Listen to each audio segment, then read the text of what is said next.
Real fights are not heroic. They are chaotic, fast, unpredictable. This is the psychology of fighting, and why control slips away. Threat appears. The brain switches instantly. Survival mode activates. Thinking stops. The body takes the wheel. The amygdala fires first. Decision-making drops out. Reflex beats reason. Primitive options take over. Chemicals flood the system. Your timeline warps. Sound gets weird. Vision starts to narrow. Resources reallocate. You are not in charge. Instinct leads now. Adrenaline floods the body. Heart rate spikes. Control drops. Movements get jerky. Breathing turns shallow. Eyes go wide. Big muscles take priority. Everything speeds up. Moments feel longer. Hearing narrows too. Reflex circuits dominate. Precision fades fast. Focus jumps around. Stress hits maximum. Fuel moves to action. Sweat primes the grip. Balance feels off. Your body is in overdrive. Vision narrows. Details disappear. Awareness collapses. Side information drops out. You lock on one thing. Everything else mutes. Your scan gets narrow. Direction gets uncertain. You miss nearby cues. Context fades out. Micro-expressions vanish. Audio focus tunnels too. The threat fills everything. Options seem fewer. Time feels compressed. Your world shrinks to a dot. Everything else blurs away.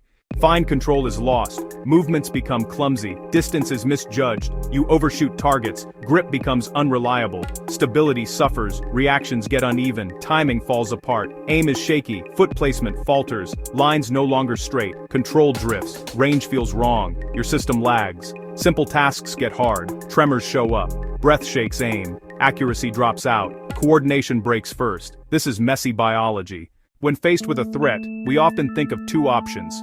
Some fight, some run. But for many, a third response takes over. They freeze. Freezing is an incredibly common and powerful survival instinct, not a conscious choice or a sign of weakness. It happens when the brain's threat detection circuits become so overwhelmed with sensory inputs that they create a neural gridlock. The system overloads. Action fails to start. This is tonic immobility, an involuntary paralysis. Stillness is protective. In the wild, not moving avoids a predator's notice. The body instinctively plays dead, hoping the threat will pass. Internally, the mind can go blank. Words can vanish. Intent cannot translate into movement. Tiny muscles in the hands, face, and legs seize up, locking you in place. Time feels sticky, stretching and distorting as your body waits for a signal to move again. This state isn't passive. It's a high-alert standby mode. Panic cycles in waves, even if you appear completely still. Because this response is automatic, you can't will yourself out of it, but you can learn to reboot the system with small, deliberate steps. The goal is to re-engage your thinking brain. Start by naming one object in your environment. Say its name, even if only in your head. Chair, door, light. Next, focus on your breath. Don't try to control it, just notice it. Then, deliberately exhale for 4 seconds. This signals to your nervous system that the immediate danger has passed. Now, break the physical paralysis. Move 1 foot, just an inch. Wiggle your toes or fingers. This small motion can reboot the connection between your brain and body. Finally, orient to an exit. Find your path to safety. This shifts your focus from the threat to the solution. These steps help your body understand that it can and should move again. Remember, the initial choice is not conscious. The body makes the call based on millions of years of evolution. Your job is to plan for that reality and practice the steps to come back online. After a high-stress event, your memory will not be a perfect recording. It will have gaps, memory fragments, details vanish. This isn't a failure, it's a feature of your brain's survival system. Your brain doesn't record objective truth. It records what was necessary for survival. It prioritizes the threat, the escape route, and the outcome. Everything else is secondary. This is why audio and visuals can seem distorted, or why timestamps and locations get fuzzy. Your brain discards data it deems irrelevant to staying alive. Because this process is unique to each individual, accounts of the same event will conflict. Two people standing side by side can have vastly different recollections, each shaped by their own perception of the threat. Memory is reconstructive. In the aftermath, your brain edits the story, filling in gaps to create a narrative that makes sense. Coherence replaces pure accuracy. It delivers snapshots, not a continuous film.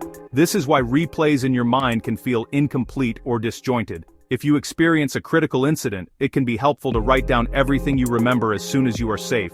Don't judge or analyze, just document the sensory details that come to mind, what you saw, heard, and felt.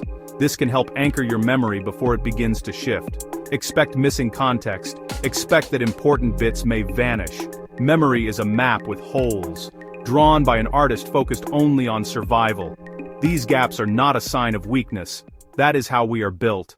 In the movies, every confrontation is a choreographed spectacle. Every move is precise. Every line is delivered with perfect timing. Movies show control. Reality shows chaos. It's not a controlled set. It's a dynamic, unpredictable environment. There is no director, no script, and no one is in charge of the scene.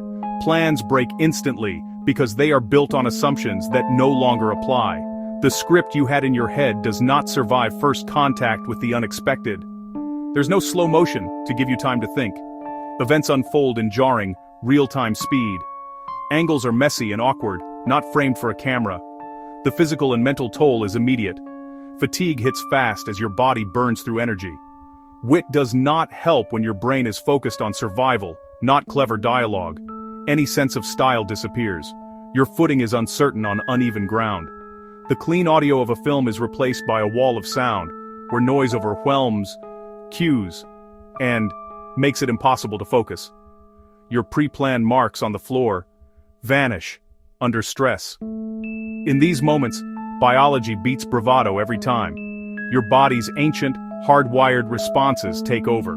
Your sensory inputs can fail, distorted by adrenaline and fear. This is not a duel, it is a sudden disruption to your safety.